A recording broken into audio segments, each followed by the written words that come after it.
धीरे धीरे समय बीत रहा है। लेकिन एक बात बताऊं साहब, उसी जंगल का रास्ता पकड़ करके बगल से सत्यवती के मायके से एक नाई जा रहा था। नाई की निगाह पड़ गई, ये तो लग रहा है कि गाद नरेश की बेटी सत्यवती है। वो न हो चला गया।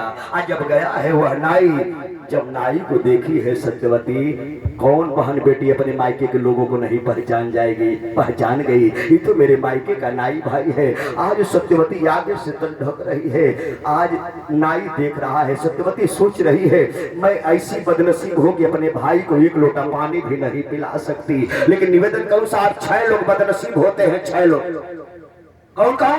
काकू ग्रामवासा। अगर अपने अनुरूप गांव में जन्म न हो तो आपसे बड़ा बदनसीब मन संचालक साहब कोई नहीं है। कुग्रामवास, कुलहीन सेवा, अगर अपने अनुरूप सेवा न तो भी आपसे बड़ा कोई दूसरा बदनसीब नहीं है।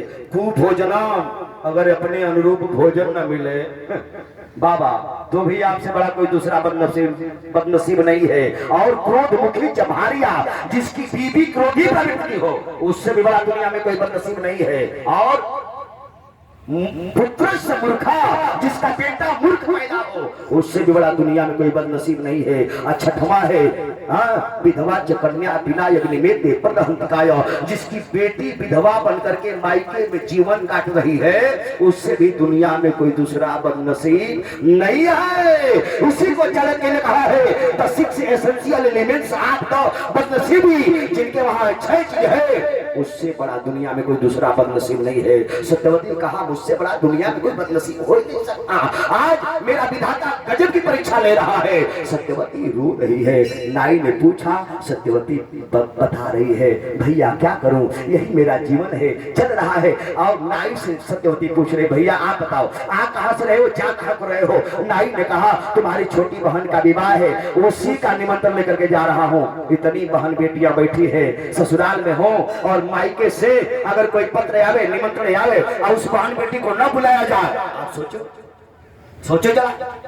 सत्यवती सोच रही है भैया मेरे लिए भी कोई निमंत्रण तो आया ही होगा। तो नाई रोने लगा। नाई ने कहा बहन तुम्हारे लिए कोई निमंत्रण, कोई बुलावा नहीं आया है। आज जब कोई बुलावा नहीं आया, अब सत्यवती कुछ नहीं बोली, मौन हो गई। नाई चला गया। आज जब नाई चला गया, सत्यवती रो रही थी। सत्यवती की आंखों से आंसू टपक गया। आज जब टपका तो गया कहा ऋचिक के पैर पर। आज जब ऋचिक के पैर पर पड़ा है आंसू, खुल गई।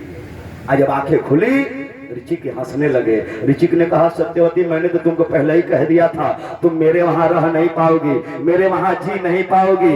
इसलिए तुम अगर किसी लड़के के प्रति तुम्हारे मन में प्रेम हो तो तुम उसको वर्ण कर सकती हो, मेरे तरफ से छूट है। लेकिन साहब एक बात बताऊं, सत्यवती ने कहा मैं भारत की बेटी हूँ, भारत की नारी हूँ। भारत की बेटी जिसका एक बार हाथ पकड़ लेती है, मरते दम तक उसका हाथ नहीं छोड़ती है। इसलिए मैं भारत की बेटी छोड़ने वाली नहीं। ऋचिक ने कहा सत्यवती ये बताओ रो क्यों रही थी? सत्यवती ने कहा स्वामी मैं इसके लिए नहीं रो रही थी कि मुझे भोजन नहीं मिला, मैं इसके लिए भी नहीं रो रही थी कि मुझे सोने को नहीं मिला, मैं इसके लिए भी नहीं रो रही थी कि मुझे कपड़े नहीं मिले। तो कहा रो क्यों रही थी? तब सत्यवती ने बताया स्वामी मेरे मायके से नाई भाई आया था, मेरी छोटी बहन का विवाह है। विवाह कहाँ? विवाह सत्यवती के मुख से जब ही निकला विवाह। ऋचिक जी ने कहा तो जाना चाहती है क्या? सत्यवती ने कहा स्वामी मेरा भी मन करता है मायके में जाने का, बहन का विवाह है। ऋचिक ने कहा तब जा। सत्यवती ने कहा ये कैसा मूर्ख पति है, इस परिस्थिति में अगर मैं मायके में जाऊंगी तो हंसी का पात्र बन जाऊंगी। ऋचिक ने बड़ी अद्भुत बात कहे, सुनिएगा ध्यान से। ए भैया ये देखो कथा संदेश दे रही है, अगर आप अपने पति के चरणों की सेवा करोगी तो याद रखना जो चाहोगी सो मिल जाएगा। आपके लिए कोई तीर्थ व्रत कोई नहीं है, केवल एक तीर्थ है, एक ही व्रत है, एक ही नियम है। क्या कहा? पति के चरणों की सेवा। केवल अगर तन और मन से पति की सेवा करोगी जो चाहोगी सो मिल जाएगा। आप कहोगे किसी को मिला क्या? मिला। सत्यवती को क्या मिला? अद्भुत मिलने जा रहा है। ऋचिक ने कहा, सत्यवती इतने दिनों से तो मेरी सेवा की है, आज मैं तुझको दूंगा। ऋचिक सत्यवती ने कहा, क्या देंगे, आपके पास है ही क्या? खुदे अड़भंगे आदमी, न खाने का ठिकाना, न पहनने का ठिकाना, न सोने का ठिकाना, क्या दोगे? ऋचिक ने कहा, सुनो मेरी झोली लेकर के आओ। संतों के पास एक झोली होती, कहा झोली लिया। सत्यवती ने कहा, झोली में कहा है? ऋचिक ने कहा, लाओ। लेकर के गई, कहा झोली में हाथ डालो और जैसे वस्त्र की कामना करोगी वैसा वस्त्र निकल करके बाहर ही आएगा। सत्यवती आश्चर्य में पड़ गई, झोली में से वस्त्र। सत्यवती हाथ डाल रही है आंख बंद करके, और जब डाली हाथ झोली में, निकाल रही है हीरे मोतियों से जड़ा हुआ वस्त्र निकल करके बाहर ही आया। आज सत्यवती सुलहो श्रृंगार कर रही है साहब, उसी जंगल में सुलहो श्रृंगार कर रही है। जब सुलहो श्रृंगार कब करना चाहिए? जब पति सामने हो।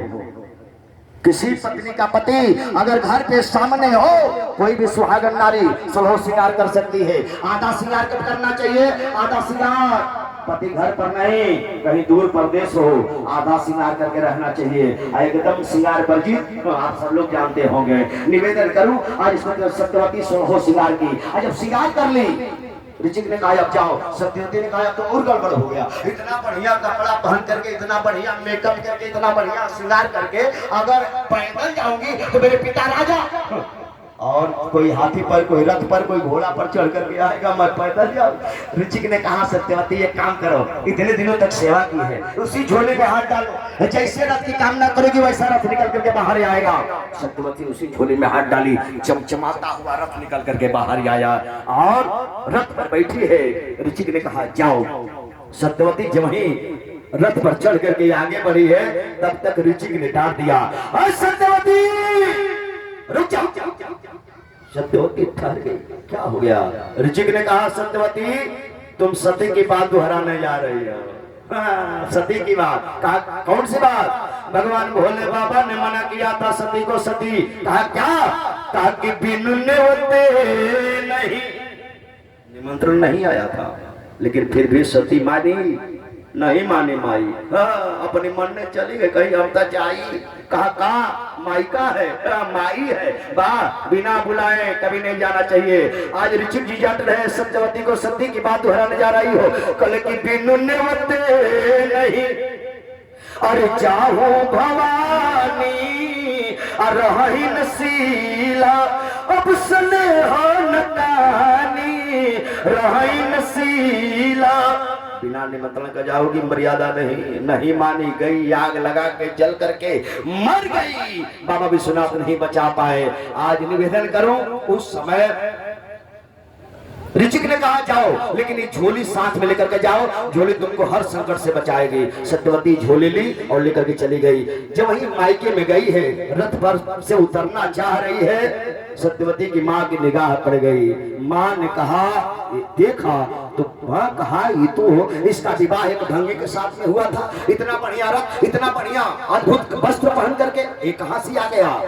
सत्यवती उतर करके जो ही ड्योढ़ी पर पांव रख रही है, तब तक मां ने रोक दिया, सत्यवती अंदर न आना। सत्यवती वहीं रुक गई। सत्यवती की मां ने पूछा, ये बताओ तुम्हारा विवाह तो एक भंगे के साथ में हुआ, एक ऐसे सब तुम्हारे पास उपलब्ध हुआ?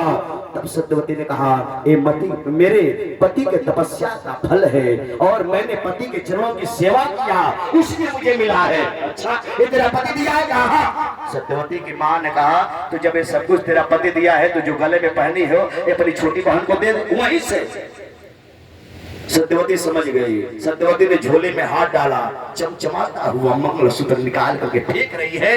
तब सत्यवती की मां ने कहा, बेटी जल्दी अंदर आओ। वाह वाह वाह वाह, यही दुनिया है साहब, इसी को बाबा कहते हैं, सूत्र दे रहे हैं। बोल की स्वार्थ लागी और करहि सब प्रीति, सुर नार मुनि सब किया रीति, स्वार्थ लागी।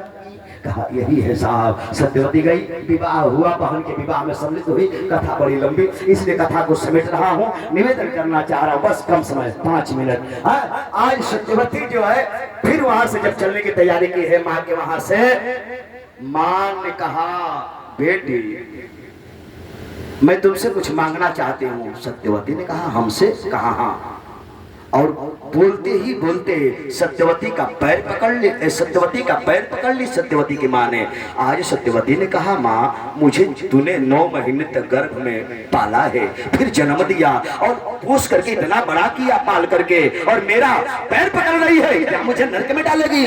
सत्यवती की माँ ने कहा, नहीं बिटिया, मैं आज तुमसे कुछ मांगना चाहती हूँ। पूरा कथा का भाव अब समझ में आएगा। कहा, क्या मांगना चाहती हूँ माँ? कहा, बेटी मैं ये मांगना चाहती हूँ कि तुम्हारे पिता के मर जाने के बाद इस राज्य का संचालन करने वाला कोई दूसरा राजा नहीं रह जाएगा। इसलिए अगर तुम्हारा पति इतना कुछ दे सकता है तो एक चीज मैं मांगती हूँ। कहा, तुम्हारे पिता के बाद इस राज्य का संचालन करने वाला कोई राज